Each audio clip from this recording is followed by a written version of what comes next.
नमस्कार, आप देख रहे हैं हल्ला बोल। आपके साथ मैं हूं अंजना ओम कश्यप। आज हल्ला बोल में हम चर्चा करेंगे कि 4 जून के बाद कौन कौन जाएगा जेल। ये सवाल इसलिए उठ रहा है क्योंकि एक तरफ प्रधानमंत्री नरेंद्र मोदी अपनी हर रैली में ये कह रहे हैं कि जब 4 जून के बाद नतीजे आएंगे और उनकी सरकार तीसरी बार के लिए बनेगी तो सख्त कार्रवाई होगी भ्रष्टाचारियों के खिलाफ, यानी विपक्ष के और नेता भी जेल में जा सकते हैं। दूसरी तरफ अब इधर जो विपक्ष के नेता है वो भी ये दम भरने लगे हैं कि अगर हम सत्ता में आए तो बीजेपी के नेता जेल में जाएंगे। मीसा भारती, लालू प्रसाद यादव की बेटी और आरजेडी की उम्मीदवार ने तो यहां तक कह दिया कि प्रधानमंत्री नरेंद्र मोदी जेल में जाएंगे अगर वो सत्ता में आते हैं, यानी इंडिया गठबंधन आता है। प्रधानमंत्री नरेंद्र मोदी हर रैली में भ्रष्टाचार के खिलाफ, अनुच्छेद 370 को हटाए जाने के बारे में, राम मंदिर के मुद्दे पर जनता के बीच में जाकर अपनी बात कह रहे हैं। तो भ्रष्टाचारियों के खिलाफ एक्शन सबसे बड़ा मुद्दा बन रहा है, इधर से भी उधर से भी।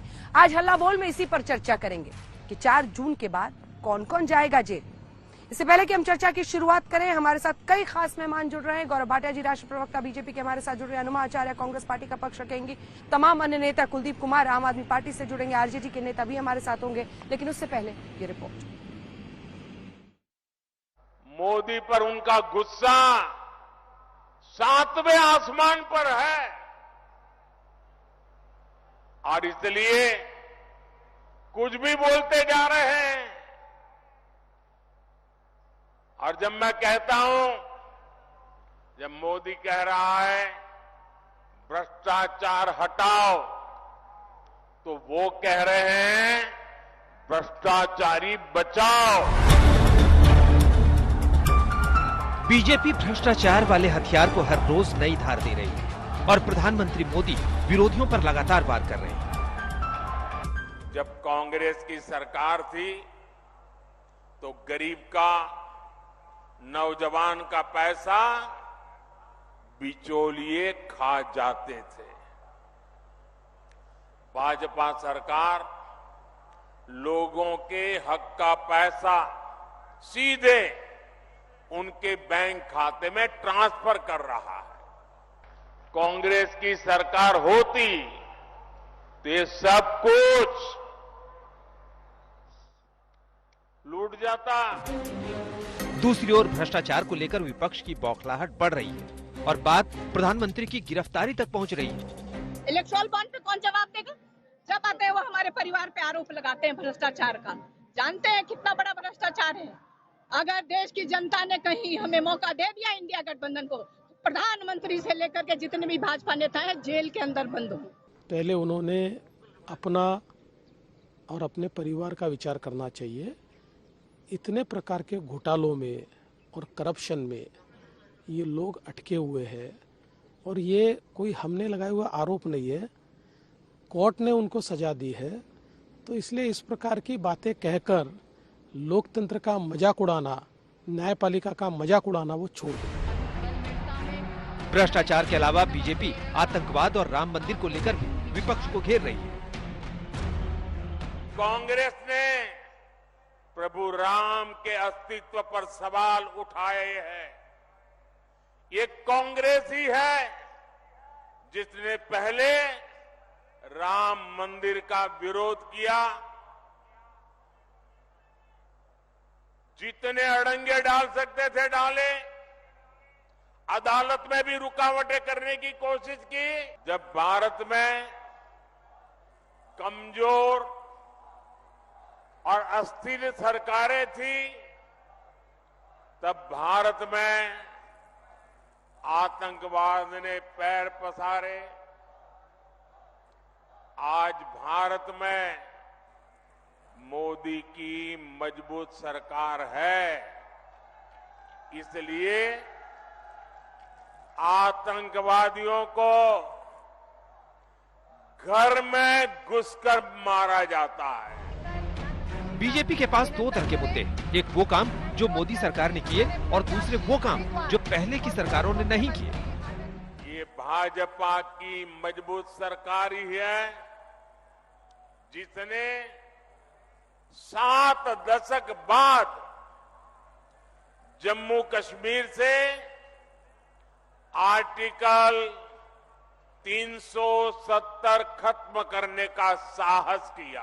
ये मोदी है जिसने वन रैंक वन पेंशन लागू करके पूर्व सैनिकों को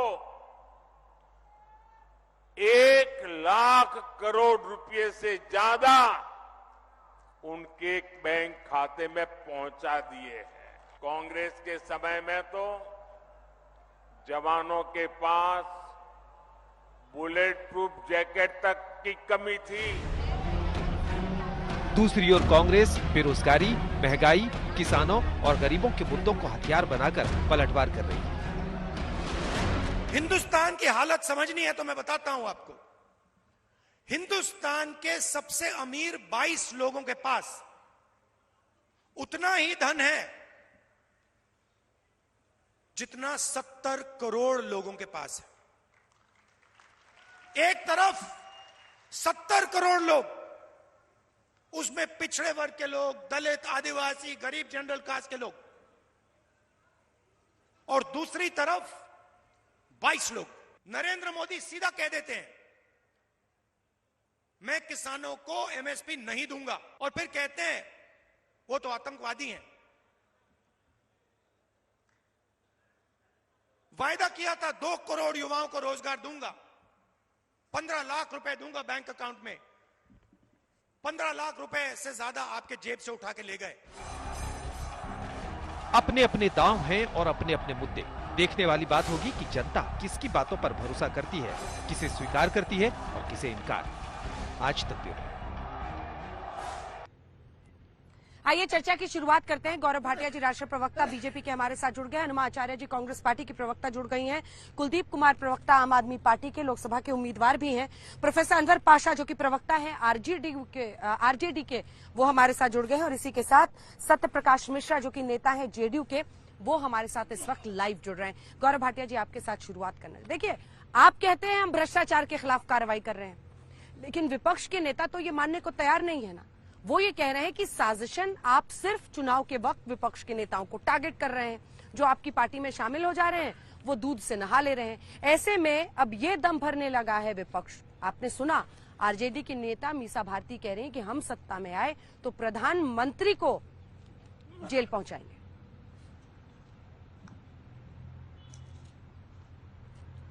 देखिए, सबसे पहले तो मैं ये कहूंगा, इनकी जो बौखलाहट है ये आसमान छू रही है अंजना जी, क्योंकि प्रधानमंत्री जी के लिए इस तरह के अपशब्द कहना ये दिखाता है कि इनका मानसिक दिवालियापन हो चुका है, और जो इनका राजनीतिक अंत है ना, जो कब्र खुद चुकी है, उसमें गाड़ने का काम जनता करेगी।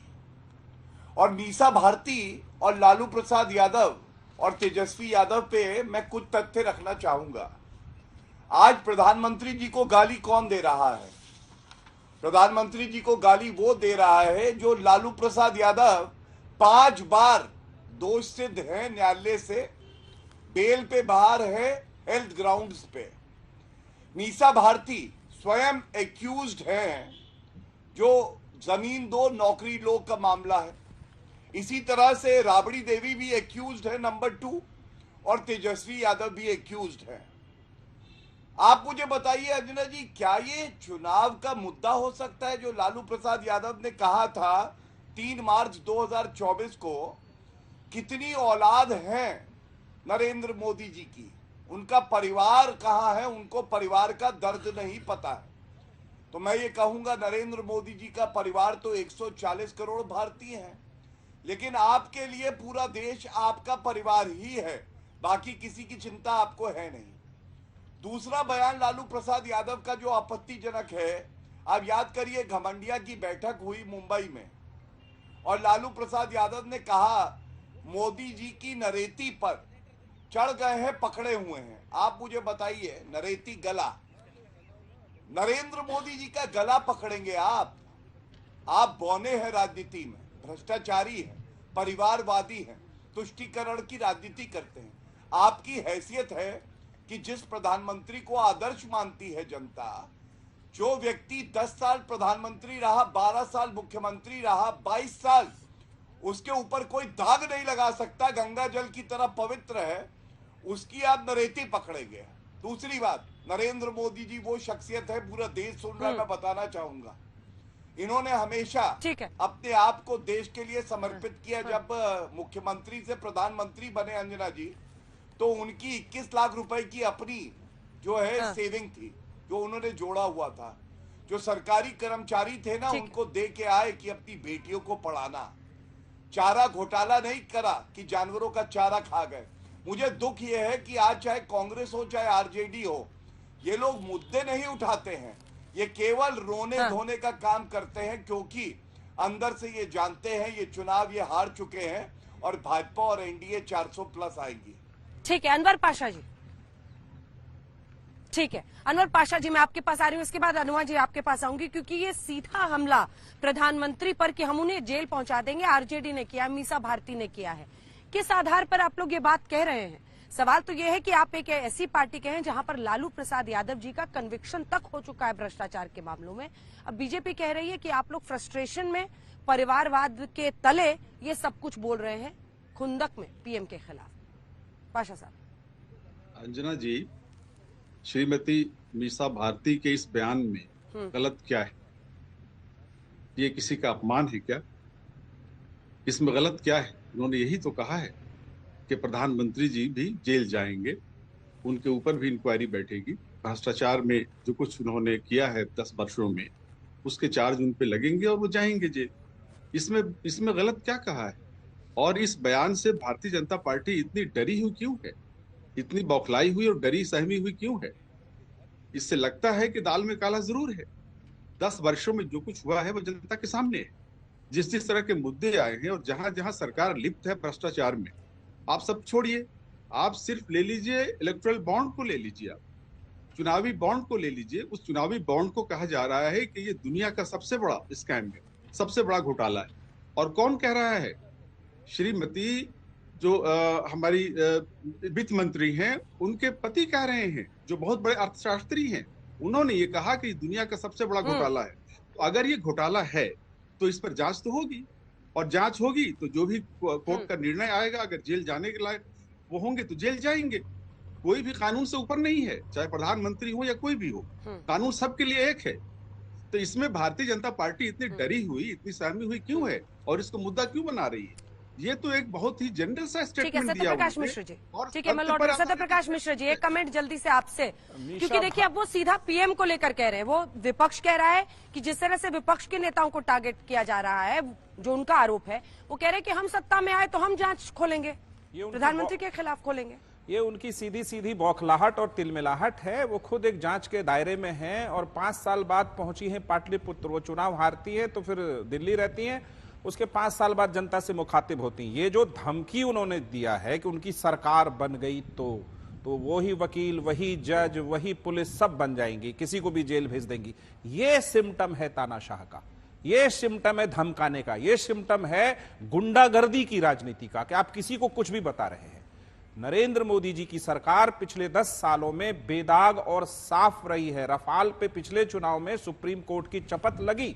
आप देखिए राहुल गांधी जी की बौखलाहट, वो कह रहे आग लग जाएगा देश में, मीसा भारती कह रही हैं कि जेल भेज देंगे सबको। ये साफ बताता है कि उनकी चुनाव में हालात ठीक नहीं है, तो वो अनर्गल टिप्पणी कर रही है। और मोदी जी का ये वादा है कि अगर हम फिर से चुनकर आए तो भ्रष्टाचार पे जो उनका लगातार कोई समझौता रहा नहीं है, न खाऊंगा न खाने दूंगा का सिद्धांत है, वो आगे और तेजी से इस पर काम करेंगे। क्योंकि तरह तरह के भ्रष्टाचार सामने आ रहे हैं कि चोर ने चोरी कर ली, पैसा हजम कर लिया, कहते कि पैसा तो पकड़ाया नहीं तो मैंने चोरी नहीं की। दिल्ली की सरकार जेल पहुंच चुकी है, 2 मंत्री उनके जेल में हैं। बिहार में जो लालू प्रसाद जी, उनकी पूरे परिवार का जो कुनबा है, वो कई जांच में, जांच आयोग के सामने कई बार पेश हो चुका है। वो किस मुंह से ये बात कह रहा है कि एक बेदाग और साफ सुथरे व्यक्ति प्रधानमंत्री जो है देश के, उनको जेल भेज देंगे? जनता को तय करना है कौन बेदाग है, कौन क्या कह रहा है, और लोकतंत्र की भाषा में, लोकतंत्र के चुनाव में धमकी भरे शब्दों का इस्तेमाल कौन कर रहा है। अंजना जी, ये बात समझनी चाहिए। कोई आग लगाने की बात कर रहा है, कोई जेल भेजने की बात कर रहा है। ठीक है कुलदीप कुमार जी, पैसा नहीं मिला, पैसा हजम कर लिया तो कहीं मनी ट्रेन ही नहीं मिल रहा है, कैसे हम भ्रष्टाचार के मामले में सवाल है कि बेल से मिल रहा है। देखिए दोनों तरफ का नैरेटिव क्या बन रहा है। एक तरफ प्रधानमंत्री कह रहे हैं कि हम भ्रष्टाचारियों के खिलाफ कार्रवाई कर रहे हैं, जिसको रोकना है वो रोके, जो करना है करो, मैं भ्रष्टाचार हटाऊंगा, और विपक्ष कहता है भ्रष्टाचारी को हम मिलकर बचाएंगे। अब दूसरी तरफ ये सामने कहना कि हम सत्ता में आए तो हम बीजेपी के नेताओं को जेल में डाल देंगे, ये काउंटर नैरेटिव उसका क्या चलेगा?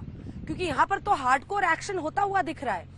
अब ये चुनाव के एंड पहले ये जो काउंटर नैरेटिव है, ये जनता कैसे मानेगी?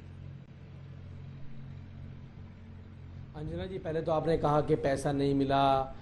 ये बात स्पष्ट है कि पिछले 1.5 साल की जांच में आज तक 1 रुपए की रिकवरी नहीं हुई। अब भाजपा वाले कह रहे पैसा हजम हो गया, पैसा खत्म हो गया, पैसा ये हो गया, पैसा वो हो गया।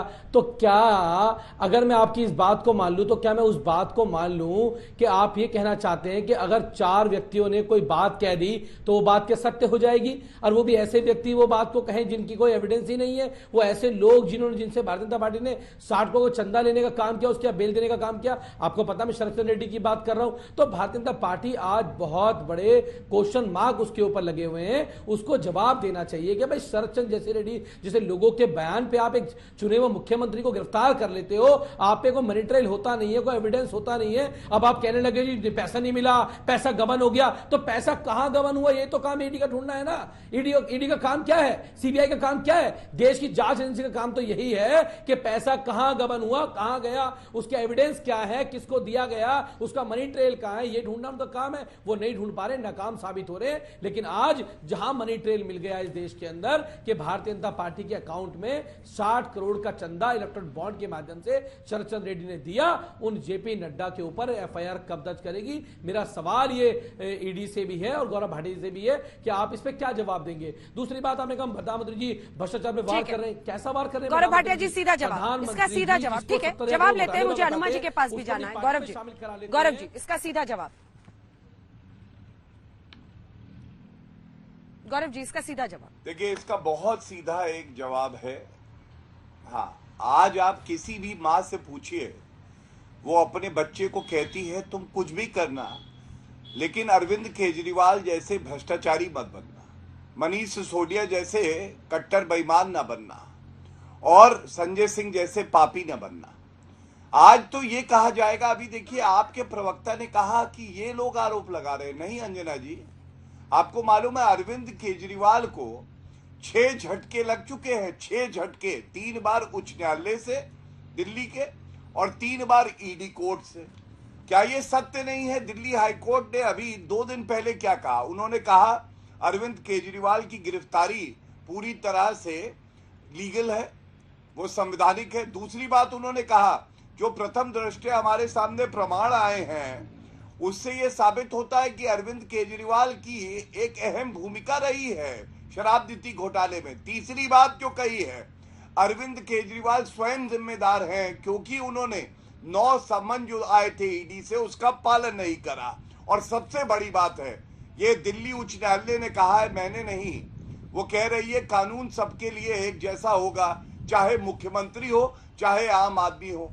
अब वो व्यक्ति जो कहता था कि मैं पूरा भ्रष्टाचार खत्म करूंगा, सफाई करूंगा, आज वो झाड़ू तिनका तिनका टूट रहा है। जनता जान गई है वो भ्रष्टाचारी हैं और वो जेल से सरकार चलाने की बात कर रहे हैं। आप बताइए इससे बड़ा विरोधाभास क्या हो सकता है?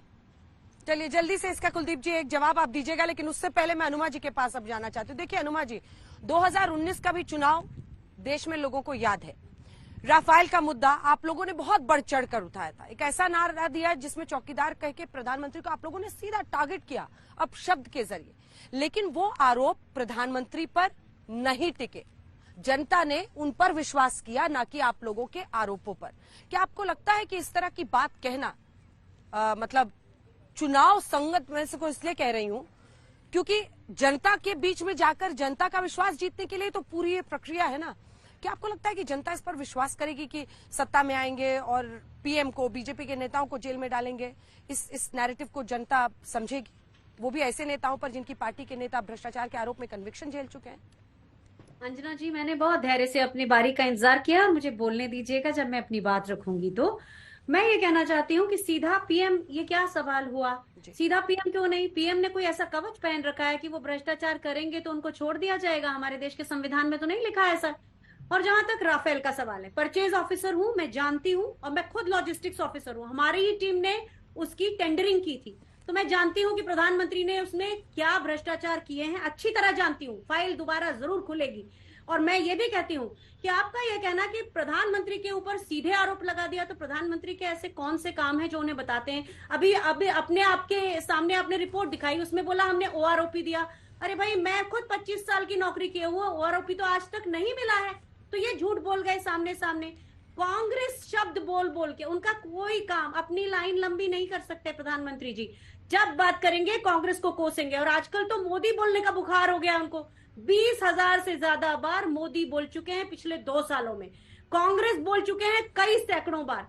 प्रधानमंत्री जी अपने काम पर वोट नहीं मांगते। और आप तो जानती हैं, बंगारू लक्ष्मण वाली पार्टी है ये, प्रज्ञा ठाकुर वाली पार्टी है। क्या इनके ऊपर जो अभी जांच तो लंबित करी जा रही है, लेकिन क्या ये कोर्ट के दायरे से बाहर हो जाएंगे? तो कैसे आप कह सकती हैं कि सीधे प्रधानमंत्री पर आरोप? अभी सीएजी की रिपोर्ट में बहुत सारी बातें आई थी जिसमें पता चला था, यहां तक कि गृह मंत्रालय को आज तक अपने कोड हेड में, किस कोड हेड में क्या खर्च हो रहा है, उसका हिसाब नहीं मिला था, वो भी आपको मालूम है। उसके अलावा इतने सारे घोटाले सामने आते हैं, लेकिन दिक्कत यह है कि प्रधानमंत्री जी वाकई भ्रष्टाचारियों को पकड़ रहे हैं, एकदम कस के झप्पी पा के पकड़ रहे हैं, और हर एक को अपनी पार्टी में लेकर आ रहे हैं। और उसके बाद जैसे ही लोग बीजेपी के डस्टबिन के अंदर घुस जाते हैं, उसके बाद उनके ऊपर से सारे आरोप हट जाते हैं, वो बेदाग हो जाते हैं। पकड़ रहे हैं ना प्रधानमंत्री जी भ्रष्टाचारियों को, जिस तरह से अभी पकड़ रहे हैं। और सारे बयान प्रधानमंत्री नरेंद्र मोदी के आत्मलिप्तता से भरे हुए हैं। मैं अहंकार से भरे, कपट से भरे, कुटिलताओं से भरे, और कांग्रेस का नाम लिए बगैर एक काम नहीं गिना पाते, जन सरोकारों का एक मुद्दा नहीं बता पाते। जब देखो बात करेंगे 370 की और इस तरह की बातें करते हैं जिससे लोगों को केवल भ्रम होता है। सबसे ज्यादा ऐसे प्रधानमंत्री जिन्होंने भाषा का स्तर नीचे गिरा दिया है, यहां तक कि वो ऐसे व्यक्ति हैं जिन्होंने ये कहा है कि देश के सर्वधर्म संभाव यानी कि सेक्युलरिज्म, उसको वो कहते हैं नकली टैग है देश पर।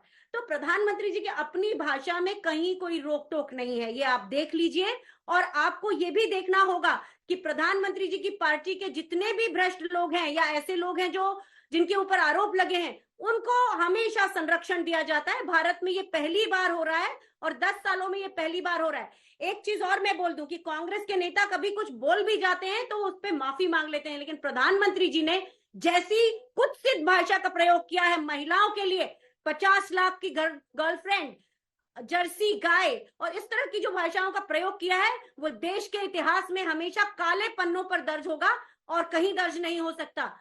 और तो और उनके ऊपर मानहानि का मुकदमा नहीं लग रहा है। नहीं तो जिस तरह से उन्होंने 2019 के चुनाव में फर्स्ट टाइम वोटर से कहा कि शहीदों के नाम पर वोट दे दो, अगर हमारे केचुआ यानी कि केंद्रीय चुनाव आयोग में रीढ़ की हड्डी होती तो प्रधानमंत्री के ऊपर मुकदमा दायर होना चाहिए था। इस देश ने बहुत कुछ झेला है और इस बार लोकतंत्र इसका जवाब देगा। और तो और एक और बात बोलना चाहूंगी, शर्तें बंद कर आजकल राजनाथ सिंह जी भी कुछ कहने लगे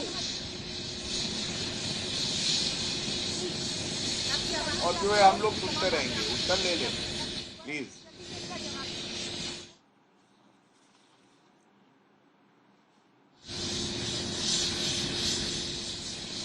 मैं उत्तर देना चाहता हूं अंजना जी।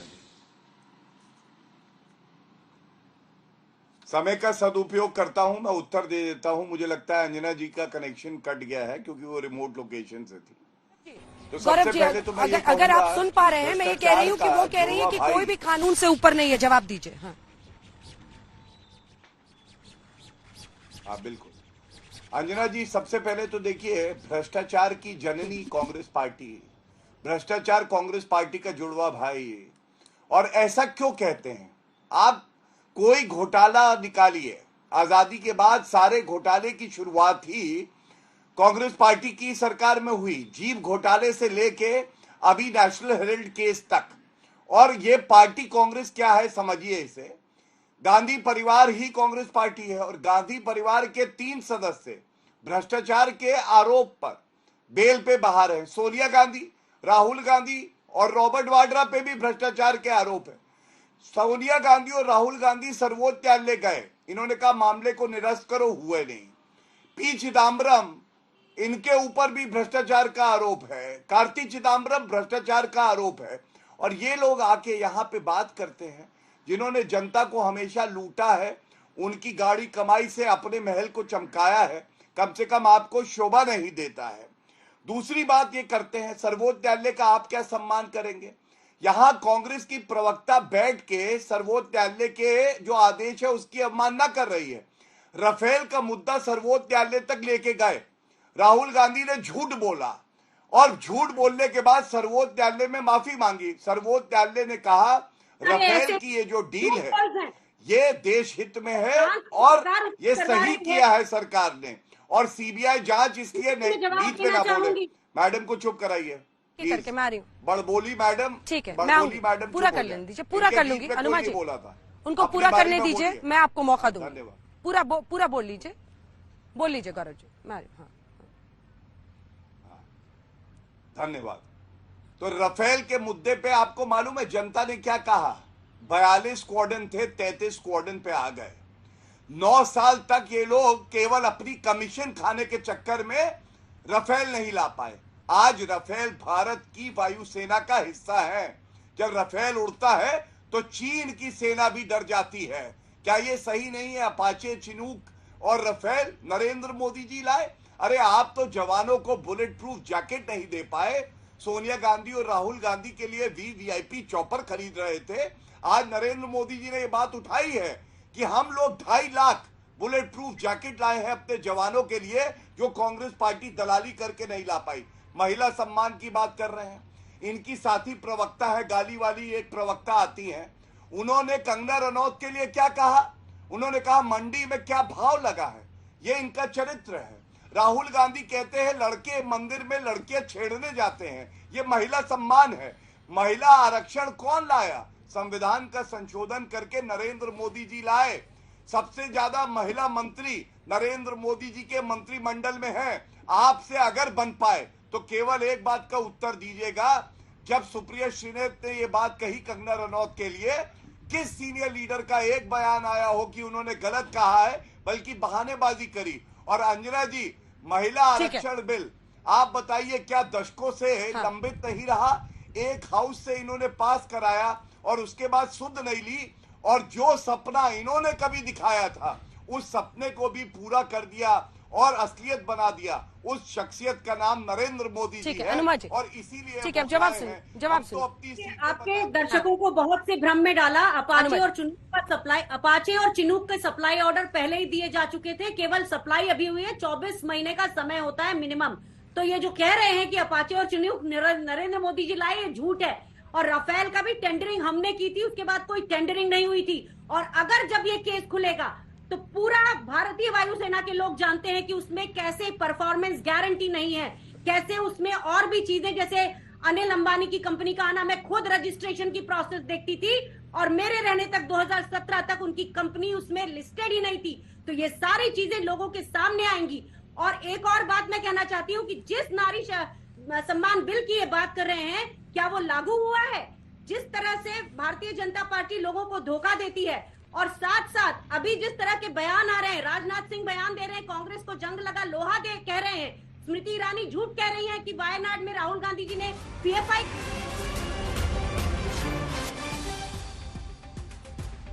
एक सेकंड, अगर आपको टोक रही हूं जरा, क्योंकि बड़ी खबर इस वक्त आ रही है। आपको बता दें, मीसा भारती पर बीजेपी अध्यक्ष जेपी नड्डा का पलटवार आया है। जो खुद बेल पर हो वो मोदी को गालियां दे रहा है। मोदी जी को गालियां देना विपक्ष की आदत है। विपक्ष की हताशा और निराशा चरम सीमा पर है। मीसा भारती के बयान के बाद रिएक्शन, यानी उसका सीधा अब जेपी नड्डा बीजेपी अध्यक्ष ने उस पर अपना रिएक्शन दिया है और हमला बोला है। आइए आपको सुनाते हैं। बीजेपी अध्यक्ष कह रहे हैं कि जो खुद बेल पर है वो मोदी पर हमला कर रहे हैं। अभी मीसा भारती ने, अभी इनका ये इतने फ्रस्ट्रेटेड हो गए हैं, आप बोलते हो मोदी मोदी मोदी, और ये मोदी जी को गाली देते रहते हैं। कभी सांप, कभी बिच्छू, कभी क्या, कभी क्या। इनकी निराशा, इनकी हताशा, इनका फ्रस्ट्रेशन चरम सीमा पर है। अभी जिसने 23 साल तक सबसे सर्वोच्च पद पर रह करके 12 साल से ज्यादा चीफ मिनिस्टर और अब 10 साल से ज्यादा प्रधानमंत्री के रूप में मोदी जी ने देश के प्रधान प्रशासक के रूप में काम किया और एक भी दाग नहीं है, ऐसे को मीसा भारती बोलती है मैं चुनाव के बाद जेल में भेजूं। तो आपने सुना, बीजेपी अध्यक्ष जमकर हमला बोल रहे हैं और प्रधानमंत्री नरेंद्र मोदी के पूरे कार्यकाल, उनके कामकाज के बखान करने के साथ साथ विपक्ष की नीयत, उसकी नीति, उसके तरीके पर सवाल खड़े कर रहे हैं कि जो भ्रष्टाचार के मामले में खुद बेल पर है वो किस तरह के आरोप लगा रहे हैं। पूर्व कानून मंत्री रहे हैं रविशंकर प्रसाद, उनसे खास बातचीत हम लोगों ने इसी मुद्दे पर की है। छोटा सा हिस्सा दिखा देते हैं, फिर वापस बहस में लौटेंगे। रविशंकर जी, ये बयान आपने सुना मीसा भारती का, प्रधानमंत्री और तमाम बड़े नेता जेल के पीछे होंगे सरकार बनी। क्या करूं मैं? रविशंकर का एक और परिचय है ना कि चारा घोटाला और कतरा घोटाले में सीबीआई इंक्वायरी करवाने का वकील रविशंकर थे ना। सजा हो गई ना लालू जी को 3-4 मामलों में, और कतरा घोटाले में सजा हुई कि नहीं हुई? तो हमें ये बताइए, चिढ़ते किस बात से हैं? किस बात से चिढ़ती हैं वो? सजा हुई कि नहीं हुई? आगे और होगी। हमको लगा संतोष करेंगे, तो नौकरी लो, जमीन दो, या नया धंधा शुरू हो गया। और जमीन छोटा मोटा मत दो, दिल्ली में मकान भी दो, वो भी चल रहा है ना मामला, ट्रायल फेस कर रहे हैं ना मीसा, उनकी माता जी, उनके भाई, तो सामने है ना। कृपया करके आप, नरेंद्र मोदी ऐसे ईमानदार छवि के नेता, 10 साल में एक दाग नहीं लगा, 12 साल 14 साल मुख्यमंत्री रहे, कोई दाग नहीं लगा, ये क्या बात कर रही हैं? और रोहित, एक बताइए, बड़े अनुभवी पत्रकार हैं आप, ये जेल कब गए थे? कोर्ट की मॉनिटरिंग थी, लेकिन लालू जी, मीसा जी, आपके पिताजी जेल तब गए थे जब कांग्रेस की सरकार थी, याद है ना? नरसिंह राव प्रधानमंत्री थे, याद है कि भूल गई आप? और उसी कांग्रेस से आप रिश्ता बनाई हुई हैं। तो भ्रष्टाचार न रुकेगा न थमेगा, और नरेंद्र मोदी कभी नहीं छोड़ेंगे। इनकी एकदम साफ सोच है। तो लूटिएगा तो चिढ़िएगा, ये दोनों कैसे चलेगा? रवि जी, ये बौखलाहट है या तिलमिलाहट, किस कारण से ये इस तरीके का बयान आ रहा है? दिन में सपना देख रहे हैं तो हताशा तो ही है ना। हवा देख रहे हैं, आपका भी सर्वे देख रहे हैं, सबका सर्वे देख रहे हैं, जनता की जमीन की सच्चाई देख रहे हैं, लेकिन फिर भी प्रधानमंत्री के बारे में बोलने की एक मर्यादा होती है। तो रविशंकर प्रसाद को आप सुन रहे थे। और चारा घोटाले की, पाशा साहब बहुत देर से आप हाथ उठा रहे हैं, मुझे बताया गया है, क्योंकि मैं खुद बाहर से शो कर रही हूँ। याद दिला रहे हैं रविशंकर प्रसाद जी चारा घोटाले में किस तरह से उन्होंने पूरे मामले को आगे उठाया था। अंजना जी, बड़ा जो खुद बेल पर है, वो क्या आरोप लगाएंगे? जी, भाजपा के कोई भी नेता, ये प्रधानमंत्री जी जब भ्रष्टाचार मिटाने की बात करते हैं, भ्रष्टाचार के खिलाफ संघर्ष की बात करते हैं, तो बड़ा हास्यास्पद लगता है। ये लगता है कि मजाक कर रहे हैं वो देश के साथ। आज सच्चाई है, देश की जनता जानती है कि कितने भ्रष्टाचारियों को उन्होंने शरण दिया है भाजपा में। भाजपा वॉशिंग मशीन बन गई है और सारे भ्रष्टाचारी जितने भी हैं वो सब भाजपा में शामिल हो रहे हैं। आज हकीकत यह है कि भाजपा के 1/3 जो सांसद हैं और जो विधानसभा के मेंबर हैं विभिन्न राज्यों में, वो ज्यादातर कांग्रेस से आए हुए लोग हैं, जिसको आप भ्रष्टाचारी पार्टी कहते हैं। भ्रष्टाचार की परिभाषा बदल गई है। भ्रष्टाचारी सारे आकर के जमा हो गए हैं भारतीय जनता पार्टी में, देश पूरा जानता है। और इसीलिए ये बौखलाहट है, क्योंकि जो भ्रष्टाचार हो रहा है, प्रधानमंत्री हो या कोई मंत्री हो या कोई भी व्यक्ति हो, अगर भ्रष्टाचार में लिप्त है तो उसके खिलाफ अगर इंक्वायरी की बात की जा रही है, मीसा भारती जी ने अगर इंक्वायरी की बात की है और जेल भेजने की बात की है, तो इससे डरे हुए क्यों है भारतीय जनता पार्टी के लीडर? आप देख लीजिए, जेल आप अदालत का सामना कीजिएगा, इंक्वायरी होगी आपके खिलाफ, चार्जेस प्रूफ होंगे आपके खिलाफ। बहुत सारे भ्रष्टाचार के केसेस हैं। आप चूंकि सत्ता में हैं इसलिए वो सब दबे हुए हैं। जब सत्ता से बाहर होंगे तो सारे केसेस खुलेंगे और उसकी सजा मिलेगी, जेल जाएंगे या जो भी सजा होगी अदालत देगी उनको। इसमें कौन सी ऐसी बात कह दी है श्रीमती मीसा भारती ने कि अच्छा ठीक है, एक बात बताइए पाशा साहब, एक बात बताइए, ये चारा घोटाला कब दर्ज हुआ था? किसके शासन में दर्ज हुआ था? मैं तो आपसे ये कह रहा हूँ कि जो घोटाले की तारीख है भाजपा के जमाने से, डिमोनेटाइजेशन से लेकर के, और आप ये जो चुनावी जो बॉन्ड है उस वक्त तक की लिस्ट बना लीजिए आप। ये क्यों नहीं दर्ज हो रहा है? ये इस पे इंक्वायरी क्यों नहीं हो रही है? सत्ता से बाहर होंगे तो इन सब पे इंक्वायरी होगी, सब पे इंक्वायरी पता होगी। नहीं है पाशा साहब, इसमें बौखलाहट क्यों है? चारा घोटाला कब दर्ज हुआ था आपको पता नहीं है? जो भी केसेस है, नहीं आपको पता है ना, जो भी मुझे भी पता है, आपको पता है, मुझे भी पता है। और लेकिन आप क्यों नहीं वो सारे घोटाले जो हैं भारतीय जनता पार्टी कर रही है और भारतीय जनता पार्टी के लीडर्स कर रहे हैं, उनके मंत्री कर रहे हैं, उनके लीडर्स कर रहे हैं, और सारे घोटालाबाज जिन पे 70,000 करोड़ के आरोप लगे हैं और दूसरे दिन वो शामिल हो जाते हैं भारतीय जनता पार्टी में और दूध के दिले हुए बन जाते हैं, वो जाकर के उप मुख्यमंत्री बन जाते हैं, कहीं कोई मुख्यमंत्री बन जाता है। तो ये जो दोहरे ठीक है, ये सवाल पूछ लेते हैं गौरव भाटिया जी से। गौरव जी, देखिए बार बार ये सवाल पूछना पड़ता है और उसकी वजह यही है कि क्या आप लोगों ने अपनी पिच खुद ही नुकसान पहुंचा लिया? क्योंकि जितने भ्रष्टाचार के आरोप लगे हुए हैं आपके नेताओं पर, उस पे आप लोग कुछ बोलने को तैयार नहीं होते हैं, और खास तौर पर जब दूसरी पार्टी के नेता अब आ गए हैं तो वो आप ही के नेता हो गए ना। अब तो बीजेपी के नेता हैं जो आरोपी हैं भाई।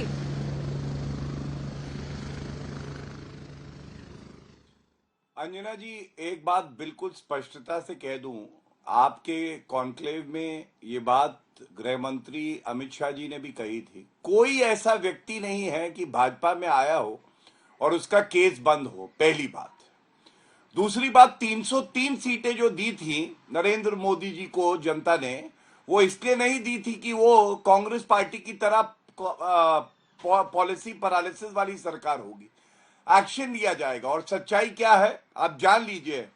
आज मनीष सिसोदिया 15 महीने से जेल में है। आज हमने देखा अरविंद केजरीवाल जेल में है क्योंकि भ्रष्टाचार किया है। पार्था चैटर्जी 20 महीने से जेल में है। अनुव्रता मंडल जेल में है। के कविता जेल में हो। न्यायालय इनको कोई रिलीफ नहीं दे रहे। आपने जो सवाल पूछा भाजपा में आके नेता कैसे साफ हो जाते हैं, तो मैं पूछना चाहता हूं एक उदाहरण देके। मुकुल रॉय ये भाजपा में आए 2017 में, और सीबीआई ने चार्जशीट फाइल करी मुकुल रॉय के खिलाफ 2019 में, जब भाजपा में थे। मतलब सीबीआई कार्रवाई करती रही। अब मुकुल रॉय वापस टीएमसी में चले गए, तो मैं घमंडिया से ये पूछूंगा, आरजेडी, कांग्रेस, टीएमसी बताए कि मुकुल रॉय अब साफ है लॉन्ड्री मशीन में ममता बनर्जी की, या ये अब भ्रष्टाचारी है? अरे हमसे सवाल पूछते हो, पहले तो ये बताओ कि जब नेता का महिमा मंडन करते हो, अपनी पार्टी में जगह देते हो, उनको डिप्टी सीएम बनाते हो, कभी मंत्री बनाते हो, तो अपने गिरेबान में नहीं झांका जाता। हम तो असूलन कहते हैं किसी भी व्यक्ति पे अगर दोष सिद्ध होगा तो उसका कोई स्थान नहीं है। लेकिन अरविंद केजरीवाल तो जेल से सरकार चलाने की बात करते हैं, और यही विरोधाभास है जो इनको ले डूबेगा, क्योंकि जनता जान गई है भ्रष्टाचार का गोंद है, फेविकोल से ज्यादा मजबूत है, जो इन सबको जोड़े हुए है। ठीक है, चलिए इसी का जवाब जल्दी से ले लेते हैं अनुमा आचार्य से। देखिए सवाल यह है कि बीजेपी ये कह रही है कि उनके खिलाफ कोई भी केस हमने बंद नहीं किया है, जो विपक्ष के नेता हैं और अब बीजेपी में शामिल हो गए हैं। लेकिन दूसरी तरफ पीएम का एक नैरेटिव है जो जनता में बहुत सशक्त तरीके से आगे बढ़ रहा है, जिसमें वो ये कह रहे हैं कि मैंने कहा था कि मैं भ्रष्टाचारियों के खिलाफ एक्शन लूंगा, मैं ले रहा हूं। और दो जो जेल में है उनको कोर्ट से बेल नहीं मिल रही है। पीएमएलए में बेल नहीं मिलती, संजय सिंह को मिल गई। अब मनीष सिसोदिया बहुत पहले से जेल में है लेकिन उन्हें नहीं मिली। तो ऐसे में आखिर जज कोई पॉलिटिकल नेता तो नहीं बनेगा। इन्वेस्टिगेटिंग एजेंसी जो भी कार्रवाई करे, फैसला जज को ही लेना है, कोर्ट को ही लेना है। अनुमा जी। अंजना जी, प्रधानमंत्री ने अपने रहते हुए पूरे विश्व का सबसे बड़ा चुनावी घोटाला किया। कुछ हजार करोड़ के अकूत चंदे के लिए देश के सरकारी काम 4 लाख करोड़ के लगभग के दिए, और बढ़े हुए दामों पर दिए। वो तो टैक्स पेयर का पैसा था। इसके ऊपर चूंकि किसी तरह की कार्यवाही नहीं हो रही है, लोग इस पे कर ही नहीं पा रहे हैं, क्योंकि सरकार के हाथ में पूरा तंत्र है। आज ये सवाल जो आप भारतीय जनता पार्टी का जो सवाल हमसे पूछ रही है, अगर आपने हमें इतना ही स्पेस दिया होता, प्रधानमंत्री के बीच आप कह रही हैं लोगों के बीच उनका नैरेटिव पॉपुलर है, हमारा नैरेटिव पॉपुलर होता, क्योंकि उसमें सच्चाई है। पीएम केयर फंड का जिस दिन सारा कच्चा चिट्ठा निकलेगा वो भी एक बड़ा घोटाला होगा। लेकिन आपने हमारा साथ दिया क्या? आपने इलेक्टोरल बॉन्ड घोटाले पर कितने डिबेट किए, ये भी तो सोचना पड़ेगा ना। आपने पूछा कि बालासोर का आखिर आरोपी कौन था, क्या आप मुझे आज बता सकती हैं कि किसके ऊपर बालासोर की दुर्घटना का आरोप लगा जिसमें 300 लोगों की मौत हो गई? मोरबी का जो बंदा है वो भागा हुआ है, जयसुख भाई पटेल। तो अगर आप हमारे तरफ से बात करेंगी लोगों से तो लोगों तक वो बातें भी जाएंगी, लेकिन आप कह रही हैं प्रधानमंत्री का भ्रष्टाचार वाला मुद्दा बड़ा लोकप्रिय है। मुझे समझ ही नहीं आ रहा। कोई कह रहा है नेशनल हेराल्ड हुआ है, अनुमा जी आपकी प्रॉब्लम यह है, एक सेकंड आवाज नीचे कीजिए। आपकी प्रॉब्लम यह है कि आपको सेलेक्टिव मेमोरी होती है। जिस दिन आप डिबेट में आती हैं आपको वही शो याद रहता है, बाकी आपके जब प्रवक्ता आते हैं तो आपको डिबेट शो याद नहीं रहता है। इलेक्टोरल बॉन्ड्स पर एक नहीं कईयों डिबेट मैंने हल्ला बोल में किए हैं और आपके सामने क्या देश की जनता जानती है कि इलेक्टोरल बॉन्ड से लेकर हर मुद्दे पर आज तक बहस करता है, तमाम मुद्दों को उठाता है। आपकी आवाज अगर कमजोर है तो दूसरे यानी मीडिया की तरफ सारे तोपे थाम कर या फायर करके आपको कोई फायदा होने वाला नहीं है। सिर्फ एक लाइन में गौरव जी इसका जवाब, सिर्फ एक लाइन में। वक्त इतने की इजाजत देता है। विपक्ष के 3-3, 4-4 नेता हैं जिनको 1-1 घंटे का प्लेटफॉर्म रोज हम लोग देते हैं। आपकी बात पर जनता विश्वास न करिए, आप तलवारें खींच दीजिए हमारी तरफ। मिस्टर भाटिया। अंजना जी, आप लोगों पे ठीकरा फोड़ना, जनता को कोसना, ईवीएम खराब है, यही इनका चरित्र बन गया है। लेकिन अगर उत्तर प्रदेश के लड़के नशेड़ी हैं राहुल गांधी कहेंगे तो जनता कैसे जुड़ेगी? ऐश्वर्या राय नाच रही है कहेंगे तो जनता कैसे जुड़ेगी? अगर ठीक है, वक्त इतने की इजाजत देता है, वक्त इतने की इजाजत देता है। आप सभी का बहुत धन्यवाद हमारे साथ हल्ला बोल में जुड़ने के लिए। देश दुनिया की बाकी खबरों के लिए देखते रहिए आज तक।